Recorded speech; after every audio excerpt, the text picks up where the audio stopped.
Hello, everyone. My name is Liam Martin, and today I'll be talking to you about how we can have more responsible conversations about psychedelics. And more particularly, I'd like to focus on how we can bridge the communication gap between those who have had psychedelic experiences and those who haven't. Before I start, I'd like to quickly touch on the background I'm coming from. Over the past year, I've really been exploring the psychedelics industry and seeking professional opportunities in the space.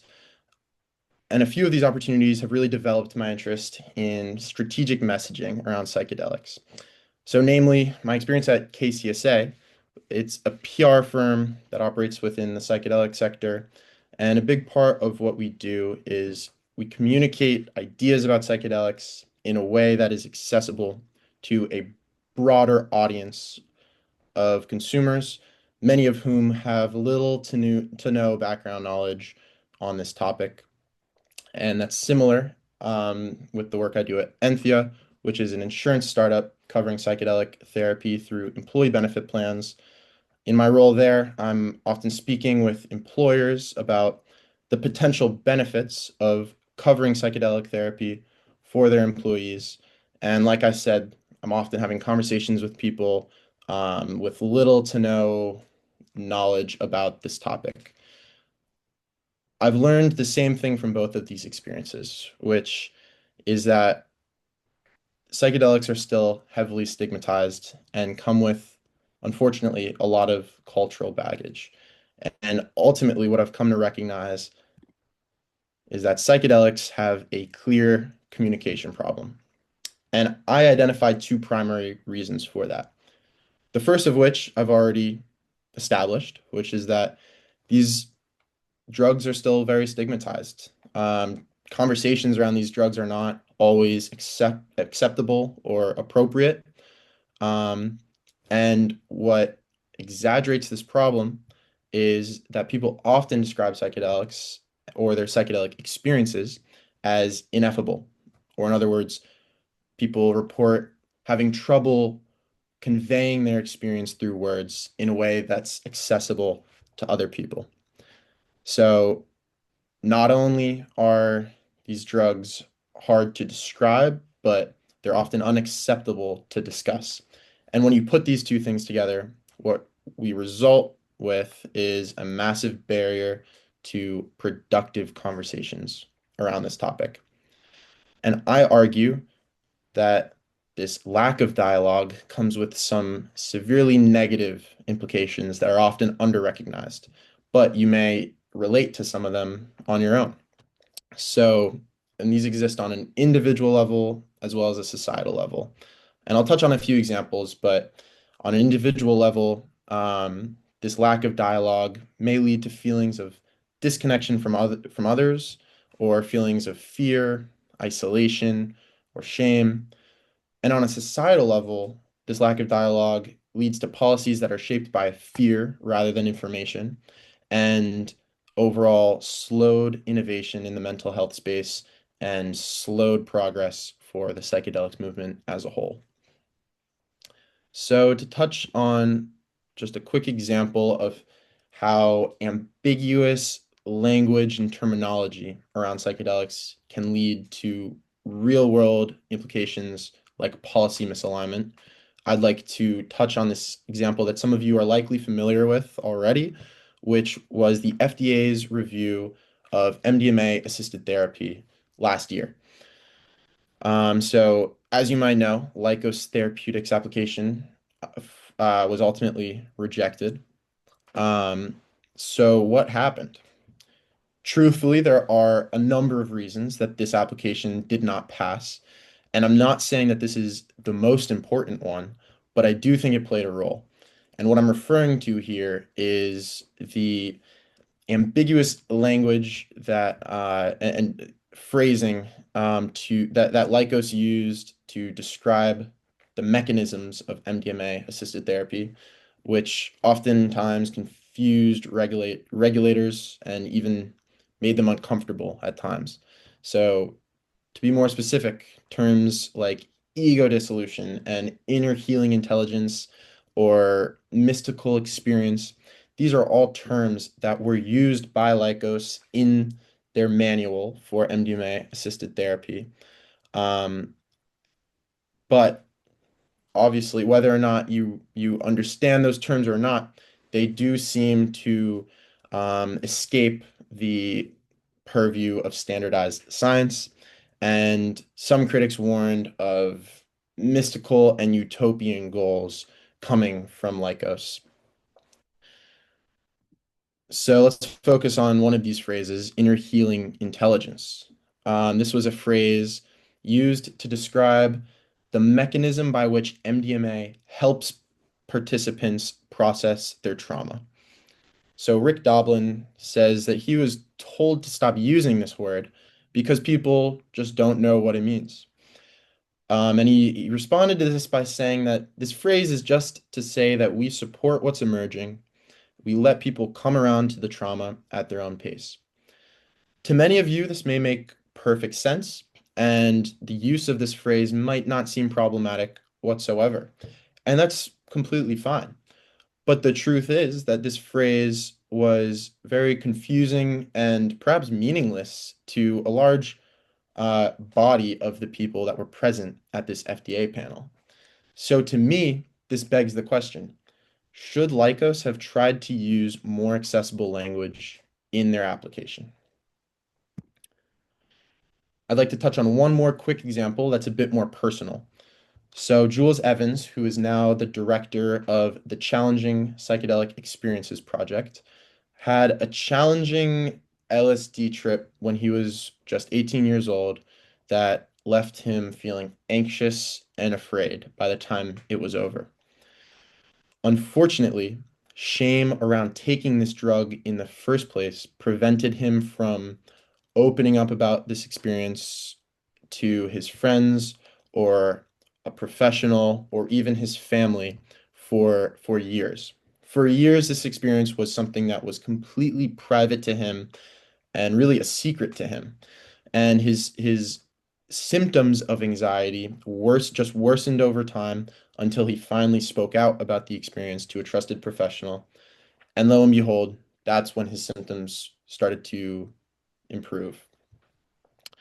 I bring up this example because it's an unfortunate instance of how shame and isolation around these drugs turned what would have just been a 12-hour negative experience into much longer term suffering. And we see his quote at the bottom here. I didn't tell anyone about it. I felt ashamed of it, ashamed of my weakness. And in my opinion, things like this can be prevented if we learn how to have more productive conversations about these drugs. So what's the big question here? For me, the question is how can we, like I just said, how can we have more productive conversations about psychedelics? And the answer that I propose centers around this idea of humble translation, which I will express on three distinct levels. But first, what is the essence of humble translation? The main idea here is to speak about psychedelics in a way that others can understand and relate to, whether they've had psychedelic experiences or not. Now, the first and maybe the most straightforward strategy to addressing this is to emphasize the importance of using accessible language. So if you're a person who has had a psychedelic experience, especially if you're speaking to a person who has not had experiences on psychedelics, it's really crucial to use accessible language, which can be done just by skipping jargon and using relatable metaphors that really any person might use in their everyday life. I bring this up because, like I touched on earlier, psychedelic experiences are often described as ineffable and hard to capture through words. And this combined with the fact that these experiences tend to be hugely transformational and emotional, um, this leads people to describe their experience oftentimes using very grandiose, cosmic, dramatic language and metaphors that often just don't make sense to people if they haven't had similar experiences or if they don't have a shared reference point to build from. Um, and ultimately, this just leads to so much being lost in translation. And I think this is more avoidable than we recognize. So, just to touch on a really quick example, someone might feel compelled to describe their experience on a drug by saying that they felt like they had become one with the entire universe. I feel like I've heard something like this before. And while it's true that this may truthfully capture the essence of someone's experience, it can be translated in words that are much more useful and much more accessible to people who haven't had an experience like that. So, for example, instead of saying I became the entire universe, you might say I felt connected to everything around me. These are words that everyone can understand, and they still speak to the same truth of the experience you had, um, even if it's not on the same dramatic level. So moving on, a second strategy that I want to highlight when it comes to practicing humble translation is to focus on real world outcomes and evidence. So the main idea here is when you're describing, especially when you're describing the benefits of a psychedelic experience, whether they're your own or someone else's, it's very important to focus not on the experience itself and what the experience felt like, and rather focus on the lasting qualities of that experience and the positive benefits that came out from that experience. So here are three quick strategies to accomplish that. Um, I think the first one that comes to mind for me that I think is very useful is being prepared with real scientific data and real numbers. There's a plethora of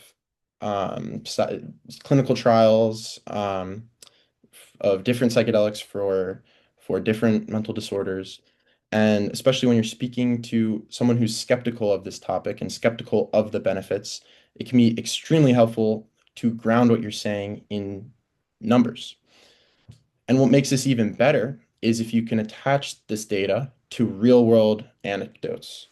Um, so while you can say that 67% of smokers remain smoke free 12 months after a psilocybin assisted therapy session, it's even better if you can ground that data in a specific person's personal experience, whether it's your own or someone else's.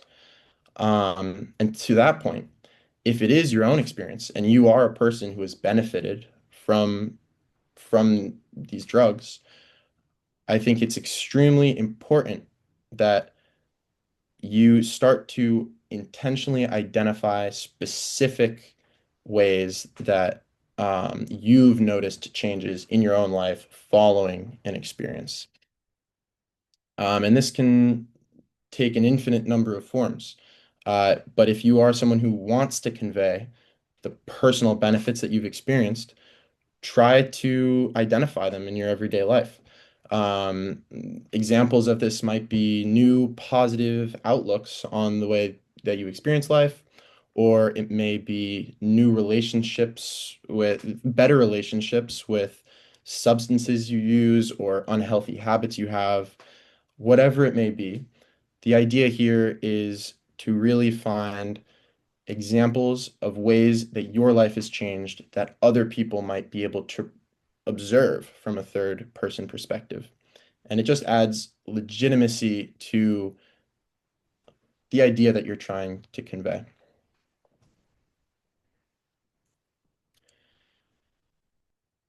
Now, the last thing to highlight here when it comes to practicing humble translation is easily the most important, but also the most intuitive. And that is building trust and empathy with the person that you're having a conversation with. What I have to say on this topic is nothing new. There's no new information that I have to present here. Um, but it's extremely important to emphasize, especially in the context of psychedelics, because of how stigmatized they are and because of the massive divide between the varying perspectives that people have on this topic. I personally have the belief that at the end of the day, most people really want the same things. And those things are for themselves and their loved ones to be safe, healthy, and happy. I think whether you're a supporter of the psychedelics movement or a skeptic of it, I'm sure you feel these are things that you want, is for yourself and your loved ones to be healthy and happy. I bring this up because what's interesting about psychedelics is that some people see psychedelics as pathways to those things, whereas other people see them as threats to those things. And this is an interesting dichotomy that I think must be addressed. And I just want to touch on a few things we can do with that realization. Um, Most importantly, I think when you're having, regardless of what your perspective is on this topic, if you're having a conversation with someone who has a different perspective on it, the most important thing to do is to start your conversation by establishing these shared goals, um, by acknowledging the things that I just said.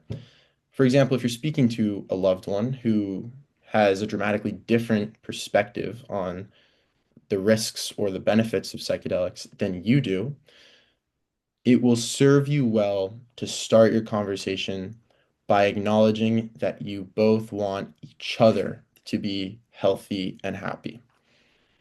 When you do this, you quickly reframe your conversation from what could be a combative debate or argument, and you shape it into a two-way dialogue where you're coming from the same place and on the same team.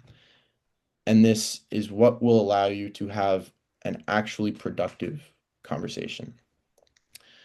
And like I said, these are things we already know intuitively, but it's worth saying out loud, especially when it comes to this oftentimes divisive topic. So when it comes to approaching these conversations, I implore that you try your best to come to them from a place of non-judgment and open-mindedness, because this will help you connect with the person you're speaking to. If you approach these conversations feeling like you've already made up your mind on the topic and feeling like your mind can't be changed, then odds are that you will be correct and your mind won't be changed and you won't get much out of a conversation with someone that has a different perspective than you. But what's also true is that the other person you're speaking to won't get as much out of it. Um, and there are things we can do about this, like practicing active listening, and making a genuine attempt to hear what the other person has to say and understand their perspective on the topic and why they have that perspective. And if you make that genuine attempt of active listening, not only will you be more likely to grow yourself from the conversation, but the person you're speaking to will feel like they will trust that you are making a genuine attempt to hear what they have to say. And these are the things that loosen boundaries and loosen judgment and ultimately allow us to have more compelling, productive, and connecting conversations with people that have dramatically different perspectives than we do. So to wrap this up, I'd like to just touch on a couple specific things that I would love for you to take with you the next time you have a conversation about psychedelics. And like I said, this applies to you whether you are a skeptic of this movement or a staunch supporter of it. The next time you're talking to someone with a different viewpoint than you, aim to spark curiosity in that person rather than conversion. Never try to persuade someone that you have discovered the correct perspective on this topic. Instead, ask questions to identify the difference in your perspectives and find common ground that you can build on. This last point may be more relevant to supporters of the movement, but if you are a person who is trying to convey the benefits of psychedelics and their therapeutic potential, always focus on lasting real world outcomes rather than the sensation of the experience itself, rather than focusing on what a drug felt like while a person was on it. Um, so these are a few takeaways. Um, I will end it there, and I'd like to end it by saying that this is a topic that I really care about. So I just want to say thank you so much for your time and attention. Um, and yeah, bring these strategies with you next time you're talking about psychedelics. Thank you very much.